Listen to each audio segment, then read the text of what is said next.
1918. Entre a angústia e a saudade, no fragor da inocência, porque a doçura se lembra da sua própria infância, onde se a dor existe, logo em seguida se incensa. Esses versos deixam logo claro que rememorar a própria infância traz sentimentos contraditórios. E a esses versos eu recorro para iniciar este texto, cujo corpus é constituído por trechos do romance A Paixão segundo Constança Gana e dos contos Lídia, Azul Cobalto, A Ilha e Ondas, obras que representam evocações da infância de Maria Teresa Horta, referentes ao período de 1941-1942, que ela passou na Ilha do Faial, Açores, onde o seu pai foi médico do exército no tempo da Segunda Guerra. Só lembrando, Maria Teresa Horta é de 36, então vocês verem que ela era bem pequenininha. Portanto, ela tinha 4 anos quando chegou ao Faial e lá viveu pouco tempo. Mas a permanência na ilha deixou memórias marcantes que a escritora atualiza nas obras citadas. Essas memórias são revividas, porque lembrar é reconstruir, é repensar o passado.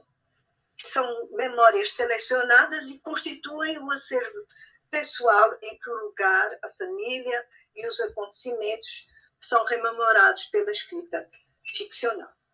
Ficaram armazenados sob a forma de imagens-lembranças e fazem parte do passado, mas já não o representam, encenam-no e prolongam o seu efeito no presente, como Bergson nos diz. São essas memórias hortianas que integram um país bem vasto, como Lejeune chama a autoficção. E eu passo a ler a definição de autoficção de Dubrovsky. A autoficção é a ficção de fatos e acontecimentos estritamente reais. Fim de citação. Então, a autoficção mergulha o leitor num mundo ficcional em que são perceptíveis as memórias da autora, as quais, para se revelarem, aguardam que o leitor cele o seu contrato de leitura. O meu contrato de leitura com as obras de Maria Teresa Horta Nhanazzi, neste texto, é perpassado pela afetividade. Eu partilho das lembranças, imagens evocadas pela autora, porque eu nasci e cresci na Ilha do Faial, envolta também pela imagem sedutora da Ilha do Pico, sempre igual e diferente a cada dia. Portanto, eu assumo com Vincent Jouve as emoções surgidas a partir da identificação entre o que é narrado e o que foi vivido por mim. Eu organizei cronologicamente, pela ordem da primeira publicação, os textos de Maria Teresa Horta que eu analiso aqui. Então, eu estipulei um percurso. O meu percurso inicial se intitula O Azul da Ilha. A primeira obra em que essas imagens lembranças ligadas à Ilha do Faial surgem é em Lídia, publicado em 1985, em contos pela editora Cabina. No Brasil, só foi publicado em 2014 pela editora, pela Oficina Raquel do Rio de Janeiro, uma antologia que se chama Azul Cobalto. A Lídia trata-se de um conto fantástico que narra o processo de superação do medo de Lídia, a protagonista, e a sua transformação em ser alado. As memórias da Ilha do Faial, conhecida como a Ilha Azul pela abundância de hortênsias, aparecem nesta passagem e eu vou ler. Creio que está aí na apresentação, acho que o Cristiano poderia colocar. E pensou naquela fotografia onde estava no meio das hortênsias azuis, sorrindo para o pai e para a mãe à sua frente. Lídia sonhara com a ilha dos Açores, onde vivera quando era pequena. O mar sombrio toda a roda, a terra a tremer debaixo dos pés, 1, 2, 3 vezes por dia, e as hortênsias num colorido intenso. Fim de citação. Quando li o conto em 2014, eu publiquei no Facebook esse trecho que eu acabei de ler, acompanhado de uma foto de um maciço de hortênsias azuis. E, na ocasião, a escritora viu a postagem e comentou. Eu vou passar a ler o que ela me escreveu. Cristiano, você pode passar, porque acho que depois dessa pode passar. Tá? Então, eu acabei de ler essa passagem, eu vou passar agora. Então, olha, as hortênsias, não é verdade? Eu coloquei essas hortênsias e aquele trecho, e a Teresa me respondeu assim: ali, à beira das hortênsias azuis, só falto eu, sim, pequenina, de casaquinho de um vermelho sanguíneo, a olhar a minha mãe, sorrindo, porque eu então pensava que se tinha sempre que sorrir quando nos tiravam uma fotografia, mesmo quando se tinham os olhos rasos de lágrimas. Em maio de 2019, houve um evento em homenagem à escritora realizado em Lisboa na Faculdade de Letras. E foi durante a exposição que eu vi essa foto que eu estou mostrando para vocês, que é uma foto do acervo da escritora que eu pedi autorização para divulgar. Naquele tempo eram as fotos a preto e branco, e a menininha está a sorrir, fazendo a pose, e eu não conhecia a foto seguinte. Você pode passar, Cristiano, para a foto seguinte?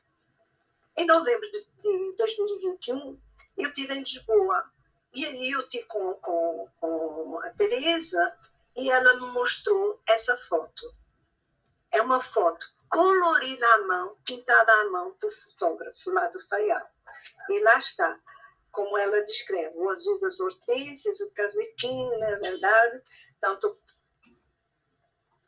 Então é isso, são imagens desse tempo.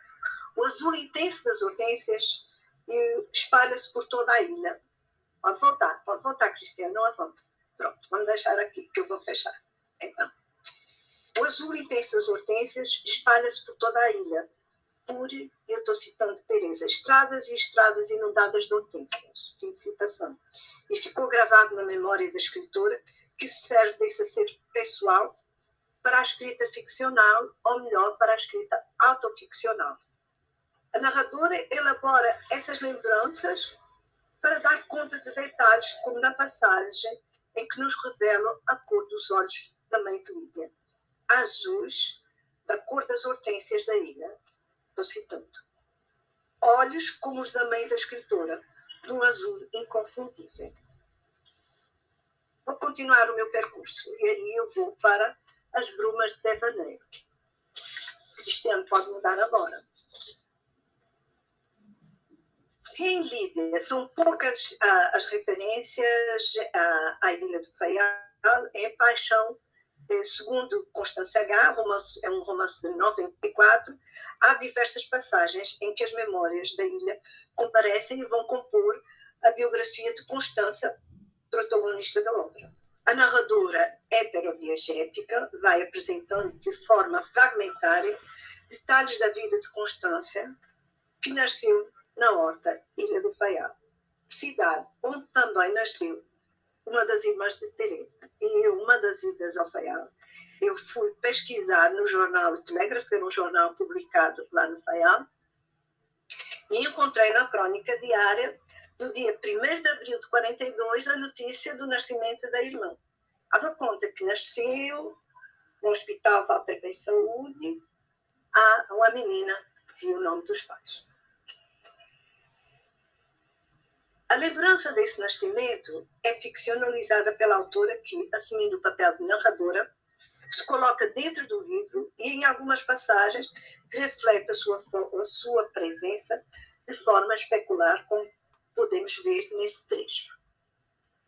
No berço, Constância limitava-se a olhar e a temer o escuro da ausência da mãe. Mas o perigo, sabe agora, encontrava-se na claridade. A claridade desvende, acende, incendeia, queima. Vê ainda o raio de sol que um dia bruscamente furou a bruma da ilha e foi poisar direto no cimo da ilha em frente. Um vulto esguio e azulado, cortado ao meio por nuvens tão brancas que faziam doer os olhos. Constância sentiu que o sol exorcizava as feiticeiras, as bruxas que sempre pensaram estarem ali acoitadas, os anjos. Os Açores são conhecidos como Ilhas de Bruma e têm uma magia e um encantamento que marcaram indelevelmente Maria Teresa Horta. Em especial, a paisagem feérica que ela avistava da cidade da Horta e que a narradora descreve ao leitor. Pode passar. A Ilha do Pico, com sua majestosa montanha, convidava a menina ao devaneio. Quando envolta em tons sombrios, a montanha sugeria à criança ser o esconderijo de bruxas e feiticeiras, mas quando, radiante de sol, elas eram expulsas e os anjos passavam a ser seus senhores.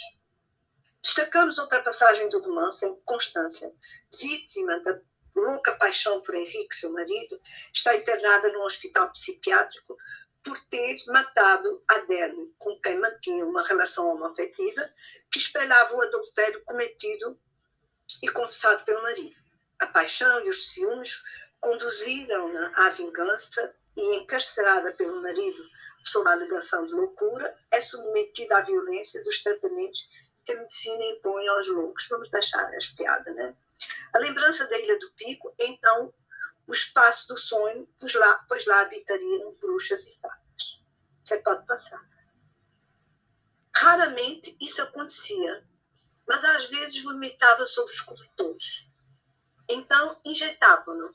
Que silêncio tão absurdo, pensava nesses momentos, e lembrava-se da Ilha do Pico, a delinear-se na bruma, azulada, esfumada, onde imaginara que as fadas se encontravam e as bruxas sobrevoavam as nuvens. Então injetavam-no para não a deixarem pensar. Fim de citação. Porque voar é gesto de mulher, como diz Hélène Sixou. Porque precisamos guardar, como diz a Catherine Clément, a vassoura da feiticeira, seu elevamento, seus comportamentos, seu voo. Fim de citação. A imagem da Ilha do Pico configura-se como o espaço do sonho, a fuga do espaço de confinamento para o espaço da liberdade. Os fragmentos biográficos de Constança são apresentados pelo olhar da irmã mais velha, que relembra detalhes desse nascimento. Eu passo a ler. O que é? Pode passar. O que é? Perguntou. É outra imagem do Pico. Eu confesso que eu acho o Pico tão sedutor que eu não resisti a dividir com vocês algumas imagens para vocês entenderem o encantamento da Teresa com essa paisagem. Por isso é que tenho várias imagens, que foi uma amiga que me tirou essas fotografias. Acho que a gente pode passar agora. O que é? Perguntou a criança quando ouviu a mãe chorar lá atrás no quarto. Mas quando a mãe gritou, foi pior.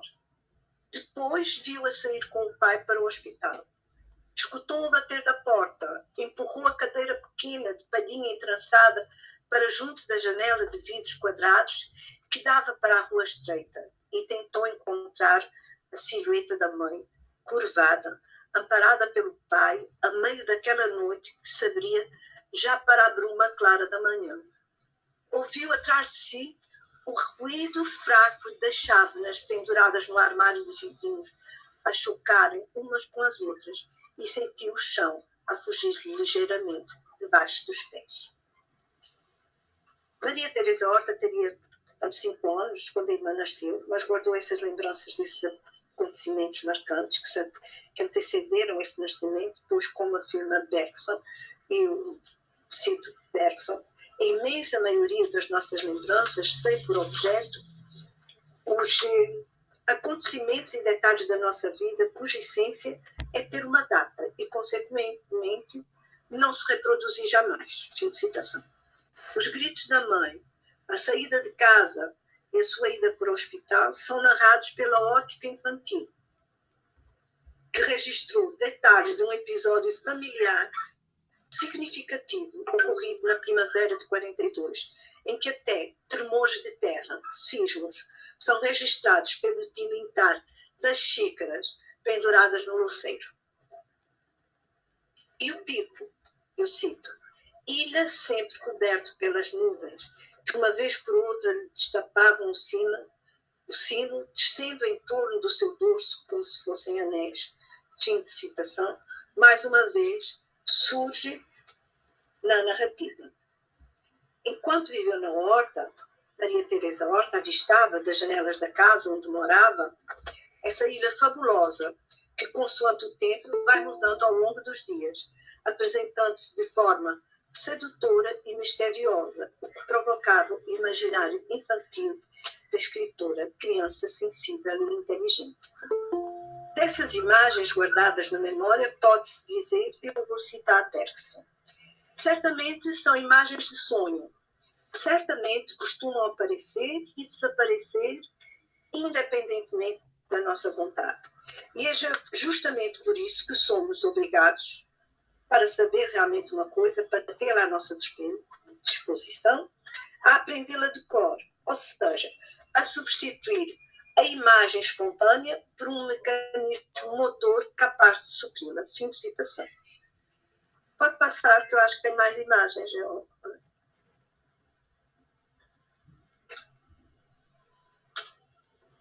Maria Teresa Horta é a menina que vivenciou o nascimento da irmã. Não, a imagem anterior, que eu já li. Já li esse trechinho, certo? Maria Teresa Horta é a menina que vivenciou o nascimento da sua irmã, e são essas lembranças que são usadas para construir aspectos da personagem de Constança. A escritora presenciou as cenas traumáticas que descreve nesse romance, que é escrito num processo de transferência psicanalítica, libertadora dos traumas da infância. Lembro que a mãe da escritora tem uma centralidade na sua obra, como podemos acompanhar não só pelas publicações que lhe são dedicadas. Maria Teresa tem uma obra que se chama Minha Mãe, Meu Amor, é uma obra de poesia, e no romance Emma, eu não sei se vocês conhecem, é dedicado à mãe. E Emma, a gente vai me lembrar que Emma é um anagrama de mãe.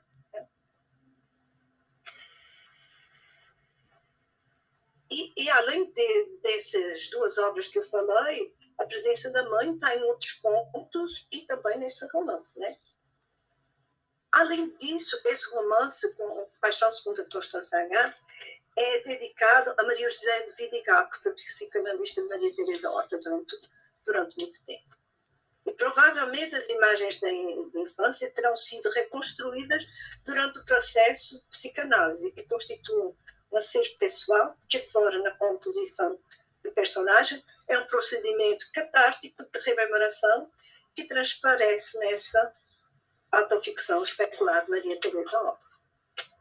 E eu passo agora ao Azul Insular, falar de um conto que se intitula Azul Cobalto. Azul Cobalto é publicado inicialmente em 1999 em 12 histórias de mulheres pelo Dom Quixote. Foi editado como Lídia em 2014 pela Oficina Raquel. Nesse conto, escrito em primeira pessoa, as lembranças da Ilha do Faial estão centradas na figura da mãe e são narradas as dolorosas lembranças da relação de amor e ódio que a menina sentia pela mãe. Esse conto tem um leitmotiv. Eu cito: devia tê-la morto, devia tê-la afogado no banho. Mostra o conflito da narradora que serve das lembranças para a escrita do conto. Como o título do conto revela, é a partir do azul cobalto, e o azul cobalto é um azul intenso, é a cor das hortênsias mais bonitas, e também é a cor dos olhos da mãe, e também é a cor, eu cito, do tom do mar que bramia sem descanso, batendo no paredão. Citação. E a narradora recorda o largo do infante. A estátua do infante Dom Henrique encimava o largo com bancos de madeira pintados, virados para as ondas. Essa imagem é uma foto antiga, e esse largo não existe mais com essa configuração. Coitado do infante. Pois é. Como título, deixa eu retomar aqui.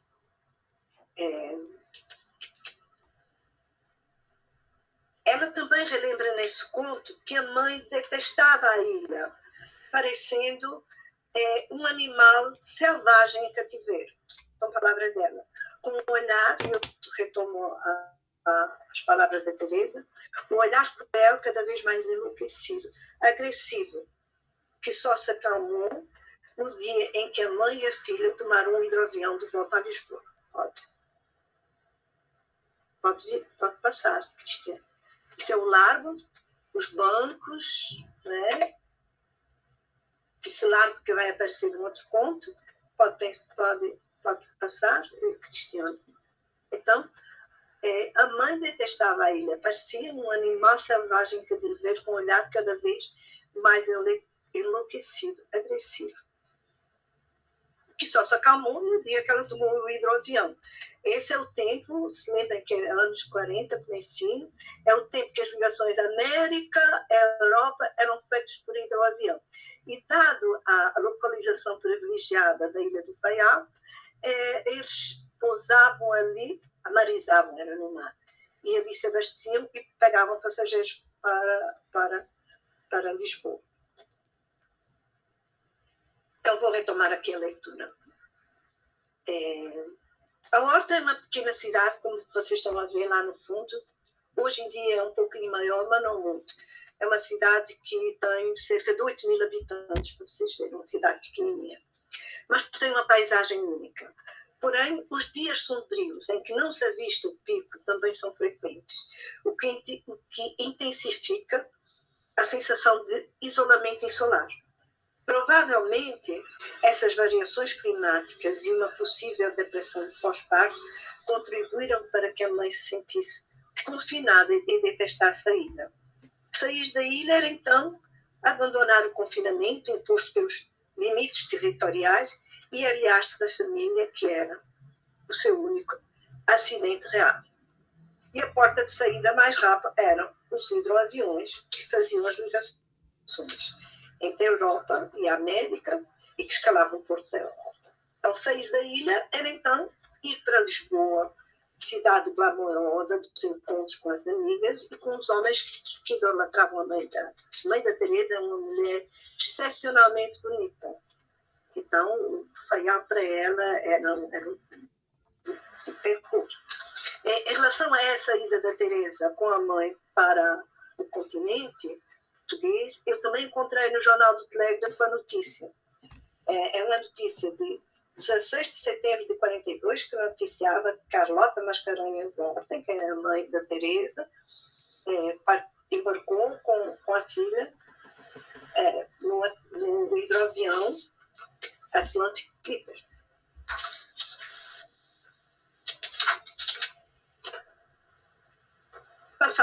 Passaram, mas estou fazendo esse percurso. E aqui chamei agora Sobre as Águas. A imagem do Largo do Infante, que eu mostrei a pedacinho, que vocês viram, é uma sala de visitas da Horta e é novamente o cenário onde se desenrola Ondas, conto publicado em Minas e editado pelo Dom Quixote em 2014, que ainda está inédito no Brasil. E o conto narra em primeira pessoa um acidente ocorrido a Matilde, que é um alter ego de Maria Teresa Horta. Estavam sentadas, a avó e a neta, num banco virado para o mar, quando a menina sentiu, e eu estou citando, o chão mover-se debaixo dos pés, num repuxar diferente dos tremores de terra. Fim de citação. Devido aos frequentes abalos de terra, aos sismos, a estrutura de cimento onde assentava o banco em que a avó e a neta estavam cedeu e a menina ia caindo no mar. Esse acontecimento é rememorado no conto pela narradora por meio do entrelaçamento de intertextos literários célebres. Assim, a tragédia de Ofélia, de personagem de Macbeth de Shakespeare, é revivida pela narradora, que no presente partilha com o leitor a célebre cena do afogamento da Ofélia, né? A imaginar-se já afogada, vogando sem fim à superfície das ondas, como se do fundo da memória dos séculos se me chegasse a imagem da Ofélia. Fim de citação. O conto também é entretecido com a figura de Virginia Woolf, que em março de 1941 lançara, se eu estou citando Teresa, Em Águas Outras de Mundo e Rio, ponto final da vida. Matilde, ora se sente como uma, eu cito, uma menina débil no meio da correnteza dos ventos que se entrecruzava, ora suspensa no ar como um anjo e, à sua frente, misteriosa, incerta por entre neblinas e brumas, mas jamais tão perto a ilha do pico, como se fosse da condição de destinos e sagas de onde tivesse de voar para ela.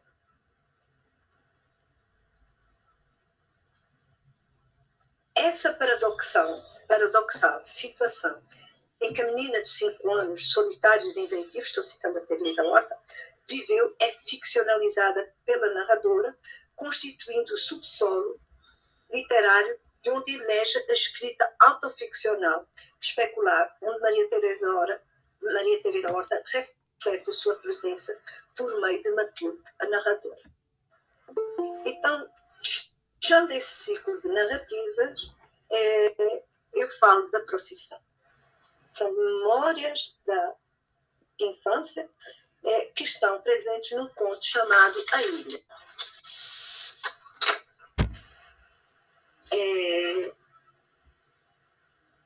Essa procissão é a procissão do encontro, é a procissão entre o encontro do Senhor dos Passos com Nossa Senhora das Dores, é uma procissão que é realizada no Domingo de Ramos. E a narrativa começa com a advertência do pai à menina.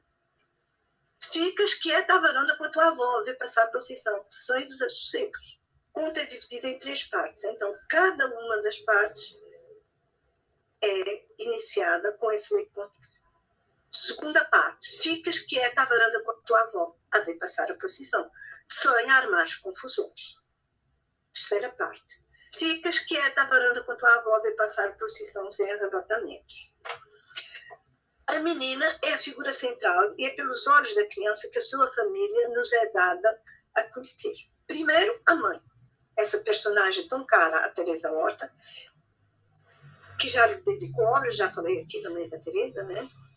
Que tem olhos de sereia arredia e fatal, no dizer da narradora, e por quem a criança nutre sentimentos contraditórios, fascínio, medo e ódio. Por isso, naquele Domingo de Ramos, foge dela para não ficar presa do seu feitiço. O pai é um personagem quase ausente da obra da escritora, mas cujas características se apresentam diluídas no romance Emma.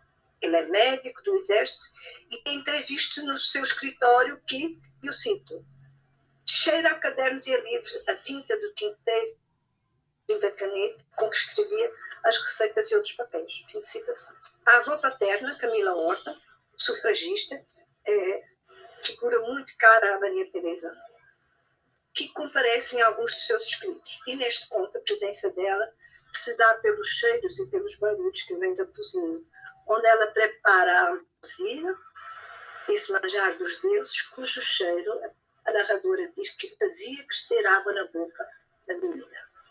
Mas esta também é uma narrativa em que os cheiros continuam a marcar presença. Pois além dos que vêm da cozinha, há, eu cito, o cheiro a mar, fim de citação, a maresia que invade, eu continuo a citar, tudo na Ilha do Faial e que é inesquecível para todos os faialenses. Há ainda a presença dos tremores de terra, dos sismos, que Teresa chama espécie de arrepios da própria casa que não assustavam a menina. É nesse ambiente que se move essa criança, no dizer da narradora, arisca e fugidia, bicho no mato, fim de citação, como era acusada, que movida pelas vozes que vinham da rua e pela música cadenciada da banda que acompanhava a procissão,